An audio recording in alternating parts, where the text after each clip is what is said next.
Welcome. Today we're going to dig into a really fundamental shift in leadership, what it looks like to move away from that constant need to prove yourself and into a practice of actually leading with presence. So let's dive in. I want to start with a foundational question for you to just sit with for a moment. You see, whether you mean to or not, your leadership is always teaching something. Your very presence is a curriculum. So take a second and really ask yourself, what is my leadership teaching people to believe about being human? So, what's the alternative to always leading from a place of pressure? Well, we call it presence leadership. The key phrase here is regulated authority. Now, this doesn't mean you're some kind of robot without emotions. No way. It's about being anchored enough to stay human, especially when the environment around you is not. It's all about finding an inner stability that creates real outer clarity for everyone else. Okay, so what happens when that stability just isn't there?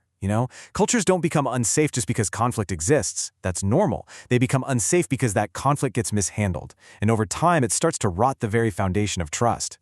And this happens in some pretty predictable ways, doesn't it? There's avoidance, where silence just lets resentment build and build. There's appeasement, where we say yes just to make the discomfort go away. Domination, where power is used to just shut a conversation down. Triangulation, this is a big one, where gossip and side conversations take the place of telling the truth directly. And especially in mission-driven organizations, you see this spiritualized bypass where unity gets forced on people without any real resolution. Every single one of these creates fear, confusion, and deep mistrust. And all of this leads to two completely different cultural architectures. They feel totally different to work in. On one side, you've got a performance culture. Here, any kind of rupture or mistake is seen as a failure. Your worth is basically a metric. And what does that breed? Fear and hiding. But on the other side, you have a presence culture. This kind of culture gets that repair is actually what builds resilience. It operates from a place that your worth is inherent, not earned. And this is what builds genuine trust and real psychological safety. And this brings us to a really crucial reframing of what conflict even is. We actually need a whole new blueprint for leadership, one where repair isn't seen as a bug in the system, but as a central, essential feature. So let this one really sink in. Rupture is normal. It's just an inevitable part of any human system, any team, any organization. The real marker of a mature and resilient culture isn't that there's no rupture, but that there's a consistent practice of repair. That is the work of leadership. And let's be absolutely clear about this. Repair is not a soft skill. It's a structural competency. Seriously, think about it like the load-bearing walls of a building. It's what gives the entire culture its integrity, its strength, and its ability to actually withstand pressure without crumbling. Okay, that sounds great, right? But how do we actually build this competency? Well, we need a tool, a blueprint. The Repair Conversation Map is a master tool that helps you navigate these tricky conversations cleanly and, effectively. The map has 5 clear steps. First, name the issue. Stick to the facts, not accusations. Second, name the impact. How did it actually affect people or the project outcomes? Third, own your part. This is about taking responsibility, not shaming yourself. Fourth, clarify what the standards and needs are moving forward. And finally, number 5, make clear agreements about who is going to do what and by when. This whole structure is designed to preserve dignity for everyone in the room. Now, having the map is one thing, but knowing what to say in the moment, that's another thing entirely. These clean leadership scripts are like master keys. They give you precise language you can use in all kinds of situations, from starting a repair conversation to making a tough decision. They unlock the door to leading with real presence. This first one is just so powerful for de-escalating a situation and starting a repair.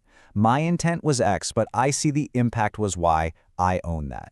Why does it work so well? Because it brilliantly separates your intention from the actual impact. It validates the other person's experience, and it takes clear, unambiguous ownership. No excuses.